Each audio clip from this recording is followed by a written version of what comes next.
Okay, folks, another quick video of the grain truck here, which has been slightly converted temporarily to a nurse truck, I guess you could say. I was trying to think of some ways I could speed up my spraying process, and my biggest bottleneck is filling up the sprayer with water. And I already had these tanks, and I was already using them. That Novair's still got a 100-gallon in it, just about, but that one's empty. But there are some fields that I have to carry water to in order to refill the sprayer, because I can't. I only can get 200 gallon in my sprayer, so at the rate I put out, I have to retank. So as you know, I've got my sprayer. If y'all ever followed those videos way back when, 2 years ago, I've got a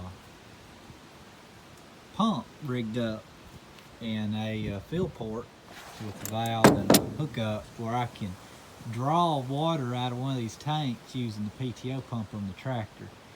And it works pretty good, but it's semi-slow. I use this hose right here, which goes down to a 1-inch fitting in here, I believe, and that's kind of a restriction.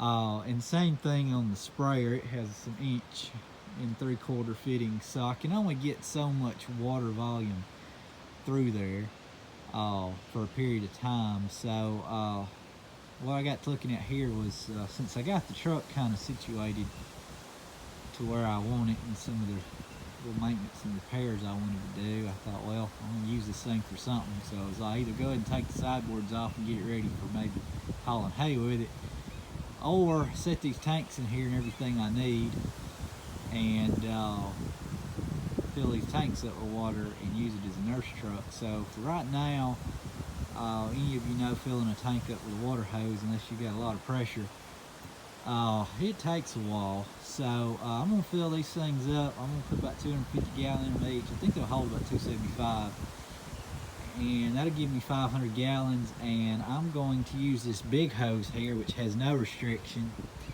and hopefully this valve, which has no restriction, and I can back the sprayer up to this truck low enough that I can gravity feed that water in a whole lot quicker, even though I don't have a pump to accelerate the process. Now, some of y'all go back in my older videos in the row crop before, and y'all had an 1,200 gallon nurse tank on a trailer, had a Honda pump, and you know, that was the thing. But I don't have that and don't want to spend money on that, so the truck's just sitting here, so why not make use of it here? And that was another reason I wanted this truck, was for stuff just like this. With those back doors open up, you can, you know, do a lot of stuff with this truck, you know, without not having a solid end gate in the back. So you can go pick up stuff, put seed in it, haul other things, you know, use it as a dump truck for, you know, all sorts of stuff. So here we go. I'm utilizing one of the things that I can use it for, and I can pull this to the field in advance and hopefully speed things along a little bit. And I got a couple of hoses in here, so I can use the smaller hose with the valve. Works good as kind of a rinse hose. So I can have that on one tank, another hose on another tank, and kind of be going simultaneously. So I've got to strap these down a little bit better, so that's the next thing I'm going to do. But I just thought, you know, this worked out well. My ultimate goal here, and I've already been thinking about this before, even before I got the truck and was looking at it, was to actually have a nurse tank in the truck, a larger tank or a couple of smaller tanks, you know, have about 1,000 gallon capacity in here for 2 reasons. Same thing I'm doing right here, and for getting liquid nitrogen, because in the future I want to try to use liquid as a starter fertilizer on my corn if I continue with corn. And I do want to do wheat. I always enjoyed wheat, so I'm hoping this fall I can get some wheat done and in the ground. But I'll need liquid nitrogen for that, because y'all know I use streamers for that, and that's always worked well in the past. Now, I've used liquid nitrogen on the hay, I just hadn't done it in a couple years. But it works real good after you plant a field, trying to establish a field with fescue, orchard grass, stuff like that. You can really accelerate that if you hit it, you know, about the end of March, early April with some liquid nitrogen.